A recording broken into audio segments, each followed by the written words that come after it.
वर्तमान समय रे न्यूरोलॉजिकल रोग धीरे धीरे बढ़िबारे लागिछि एवं तार मुख्य जिनिस होउछि साधारणतः आमर न्यूरोलॉजिकल डिजीज किंबा जोटा न्यूरोलॉजिकल रोग आम कहूचे साधारणतः यदि कौन नर्वस सिस्टम रे प्रॉब्लम है तो न्यूरोलॉजिकल रोग होता है। नर्वस सिस्टम रो मुख्य सेलटा आम कौन करथाउ ना न्यूरॉन कहिथाउ जेमति सबु अंग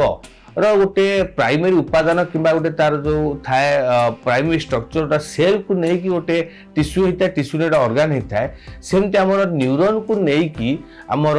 गोटे नर्वस सिस्टम होता है प्रायतः more than 100 billions of neurons आम देहर अच्छी जोटा आम नर्व सेल्स बोली कही था।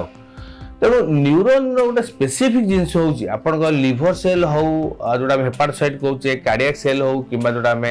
मायोसाइट कहूचे ए सब जिनस गुड़ा कौन हुए ना जदि थोड़े डैमेज हुए तो आर रिकवरी शीघ्र हो जाए किंतु न्यूरॉन्स किंबा नर्व सेल थोड़े डैमेज हो जाए तो तार रिकवरी हुए ना किंबा जदि बा हुए तो बहुत स्लो प्रोसेस बहुत धीमा प्रोसेस से कह जाए न्यूरोलॉजिकल डिजीज जदि ट्रीटमेंट आरंभ होले प्राय लॉन्ग टर्म कंटिन्यू खाया पड़े।